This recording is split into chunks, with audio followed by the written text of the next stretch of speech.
Hello everyone, welcome to Made in Fop channel. Here I am RD Rathore community health officer. So हम आज बात करने वाले सबसे इम्पोर्टेंट टॉपिक पर, वो है म्यूकोरमाइकोसिस. सो म्यूकोरमाइकोसिस क्या है, उसके कॉजेस क्या है, रिस्क फैक्टर क्या है और इसके प्रिकॉशन अब हमें कैसे लेना चाहिए. तो जो छोटी छोटी बातें इसके बारे में वो हमने शॉर्ट में इस वीडियो में एक्सप्लेन की है. जो नॉन मेडिको पर्सन है वो भी बहुत ही अच्छी तरीके से इस इंफॉर्मेशन को अंडरस्टैंड कर पाएंगे. So without wasting time let's get started. So हम म्यूकोरमाइकोसिस से कैसे बच सकते हैं, मतलब हम कैसे इसे प्रिवेंट कर सकते हैं, इसके बारे में डिस्कस करेंगे. Always prevention is better than cure. Mucormycosis black fungus ये कोई नई बीमारी नहीं है, ये बहुत पुरानी बीमारी है. और ये म्यूकोरमाइकोसिस कॉज करने वाले जो ज़ाइगोमाइसिट्स होते हैं वो हर जगह पर प्रेजेंट होते हैं, जैसे कि घर, कार, गार्डन, कपड़े, मिट्टी में. It is present everywhere around us. So हम कैसे हमारी बॉडी में इसे एंट्री करने से रोक सकते हैं. तो कुछ बातों पर हमें ध्यान देना है. कभी कभी फूलों पर हमें ब्लैक स्पॉट दिखाई देते हैं. इसका मतलब है कि उन पर ज़ाइगोमाइसिट जो होते हैं उनकी ग्रोथ हो रही है. ऐसे फूलों का सेवन बिल्कुल ही ना करें. कई बार हम टोमेटो पर ब्लैक स्पॉट दिखाई देखते हैं. मतलब टोमेटो की सड़ने की जो अगली स्टेज होती है वो पहले ब्लैक स्पॉट आते हैं, उसके बाद टोमेटो सड़ना चालू हो जाता है. इसका मतलब होता है कि उस पर जो है ब्लैक फंगस की ग्रोथ हो रही है. और कुछ बार क्या होता है, हम जो सब्जी होती है तो उसे वो ब्लैक स्पॉट निकाल देते हैं और बाकी का जो अच्छा होता है वो खा लेते हैं. तो ऐसा बिल्कुल ही नहीं करना है. सो ये भी एक म्यूकोरमाइकोसिस होने का कॉज बन सकता है. तो कुछ खाने की जो चीज़ें होती है और कुछ खाने की जो चीज़ें होती है, जैसे कि कुछ दिनों के लिए हम फ्रिज में रख देते हैं, और जैसे कि ब्रेड, पैकेज फूड, हमें पता नहीं होता कि कितना पुराना है. तो ऐसे जो पुरानी चीज़ें हैं खाने की, तो उन पर जो है ज़ाइगोमाइसिट और ब्लैक फंगस जो है वो ग्रोथ हो सकता है, और ग्रोथ हो भी रखा होगा तो हमें भी पता नहीं चलता है. तो ऐसे में हमें फ्रेश फूड खाने की कोशिश करनी है. कोई भी जो ओल्ड फूड है वो नहीं खाना है, मतलब पूरा फ्रेश ही होना चाहिए. और अगर आप और दूसरी एक बात हमें ध्यान में रखनी है, अगर आपने पसीने से गीले कपड़ों को चेंज ना करे होंगे तो पसीना भी एक ऑर्गेनिक मैटर है. मतलब जहाँ पर भी ऑर्गेनिक मैटर आता है वहाँ पर जो वो फंगस ग्रो होते हैं. सो कपड़ों को गंदे नहीं होने देना है, कपड़ों को क्लीन रखना है. एक बात ध्यान में रखनी है कि अपने कपड़े, अपनी चादर जो भी है वो उनको धूप लगवानी है. और हमारा जो किचन होता है वहाँ पर कुछ खाना रह जाता है और वो खाना डिकम्पोज होकर उसका भी ब्लैक फंगस उस पर मतलब उस फूड पर भी ब्लैक फंगस ग्रो होने लगता है. सो किचन में भी किचन को बहुत अच्छी तरह से क्लीन रखना है, ये भी बात बहुत ही इम्पोर्टेंट है. सो और मोस्ट इम्पॉर्टेंट थिंग क्या है, हैंड वॉश. ऑलवेज हमें हैंड वॉश करना चाहिए, क्योंकि हम जाने अनजाने में म्यूकोरमाइकोसिस कॉज करने वाले जो स्पोर्स होते हैं उनके कांटेक्ट में आते हैं. सो और अगली बात रही, यदि आपको चोट लगती है और उस चोट पर लगा हुआ बैंडेज कुछ दिनों तक हमने चेंज ही नहीं किया, तो ये भी म्यूकोरमाइकोसिस होने का कारण बन सकता है. सो मतलब हमें अच्छे से हाइजीन मेंटेन करना है, तो हम इस म्यूकोरमाइकोसिस को हम अच्छी तरह से प्रिवेंट कर सकते हैं. और हम ट्रीटमेंट पे कुछ सीवियर पेशेंट के ट्रीटमेंट में क्या होता है कि हम उन्हें मेडिकेशन से क्योर ना हो रहा होगा, कंडीशन सीवियर है म्यूकोरमाइकोसिस की, तो हम सर्जरी प्रेफर करते हैं. सर्जरी में जो भी डेड इन्फेक्टेड टिश्यू होते हैं उनको निकाला जाता है, जैसे कि palate, parts of nose, parts of eye. Severe condition में पेशेंट को सर्जरी के बिना बचने के चांसेस बहुत ही कम होते हैं. सबसे पहले हम जान लेते हैं कि ये म्यूकोरमाइकोसिस क्या है. बेसिकली एक फंगल डिसीज़ है. इसको आज से पहले कुछ और नाम से जाना जाता था.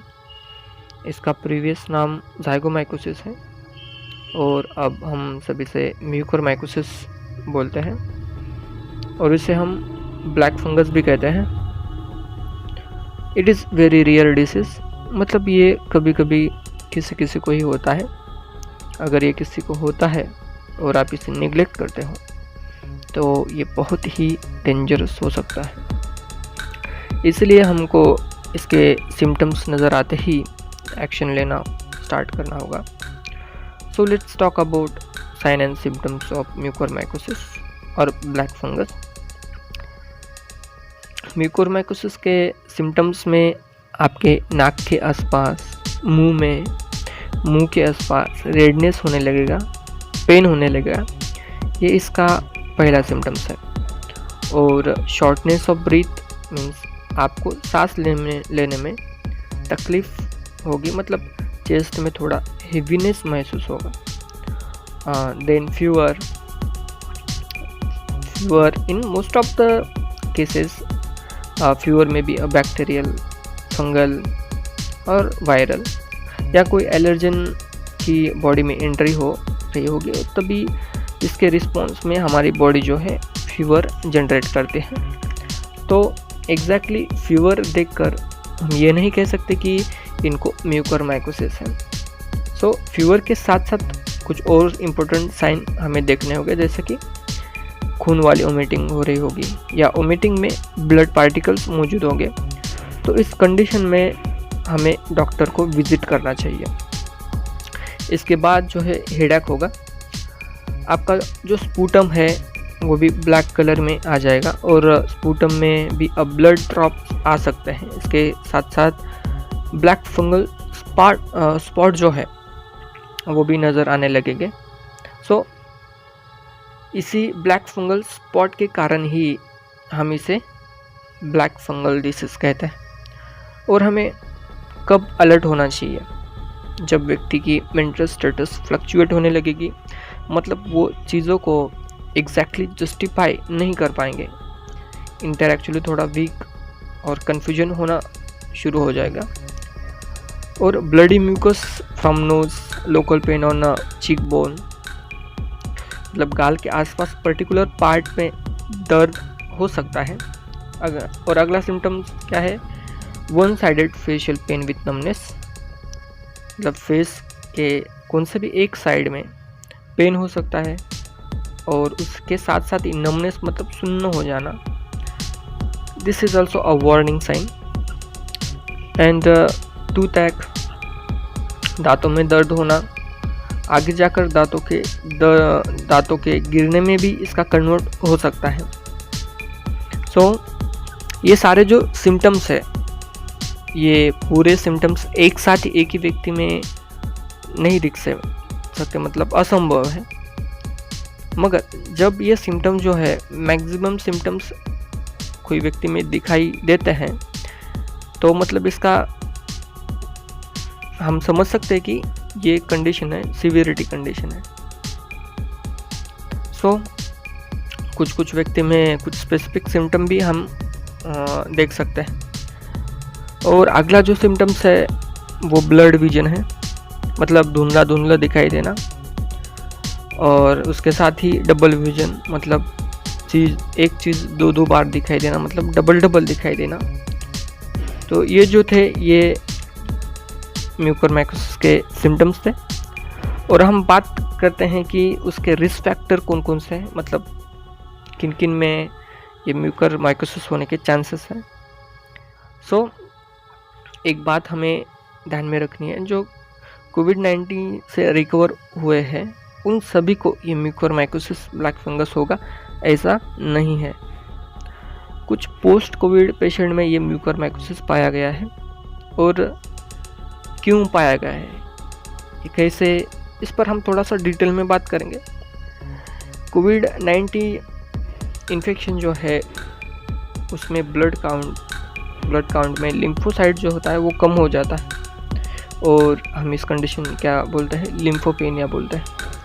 और इसके कारण जो है CD4 CD8 सेल्स वो भी कम हो जाते हैं। तो इसके कारण पेशेंट में अपॉर्चुनिटिक इन्फेक्शन, फंगल इन्फेक्शन के चांसेस बढ़ जाते हैं। अगर हम 2003 सार्स की बात करें तो तब भी ये फंगल इन्फेक्शन कुछ हद तक ज़्यादा रिपोर्ट किया गया था, लेकिन अब हम इसे ज़्यादा देख रहे हैं। और इसके भी दो इम्पोर्टेंट कारण हैं। पहला कारण ये है कि अनकंट्रोल्ड डायबिटीज़ और दूसरा कारण है कि misuse of steroid. Mild infection में स्टेरॉइड देते हैं तो morbidity and mortality of second infection ज़्यादा हो जाता है, specially in diabetic patient. Steroid के यूज़ से शुगर लेवल बढ़ जाता है, so monitor sugar regularly. According to data, majority of COVID patient में 5 से 10 दिन स्टेरॉइड की ज़रूरत होती है। Long time steroid use difficult to control sugar. और कोविड-19 ट्रीटमेंट के दौरान जो ह्यूमिडिफायर में कंटेमिनेटेड वाटर का यूज़ किया जाता है, ये भी एक रिस्क फैक्टर है म्यूकरमाइकोसिस का। और उसके साथ ही म्यूकरमाइकोसिस स्प्रेड करने वाले जो स्पोर है, उनके कांटेक्ट में व्यक्ति आ जाता है जिसका इम्यून सिस्टम बहुत ही वीक है, तो इन कंडीशन में भी म्यूकरमाइकोसिस के चांसेस है। सो let's talk about the treatment of mucormycosis. Mucormycosis एक सीरियस इन्फेक्शन है। ये प्रिस्क्रिप्शन एंटीफंगल मेडिसिन से ही ट्रीट किया जाता है, मतलब ये मेडिसिन सिर्फ डॉक्टर ही प्रिस्क्राइब कर सकता है। इन मेडिसिन में फर्स्ट ड्रग ऑफ चॉइस जो बोलते हैं एम्फोटेरिसिन पी, देन फुसोकोनाजोल, देन आइसावुकोनाजोल। तो ये जो मेडिसिन है ये इंजेक्टेबल के फॉर्म में भी अवेलेबल होता है, और इनमें से ये दो मेडिसिन जो हम बात कर रहे हैं, फुसोकोनाजोल और आइसावुकोनाजोल जो है, ये हम ओरल फॉर्म में भी अवेलेबल होता है। सो यदि ये वीडियो आपको हेल्पफुल इन्फॉर्मेटिव लगा हो तो लाइक, शेयर, सब्सक्राइब करना ना भूलें, और बेल आइकॉन पर भी प्रेस कर देना जिससे हमारे नए वीडियो का नोटिफिकेशन आपको मिलता रहे। So thank you for watching.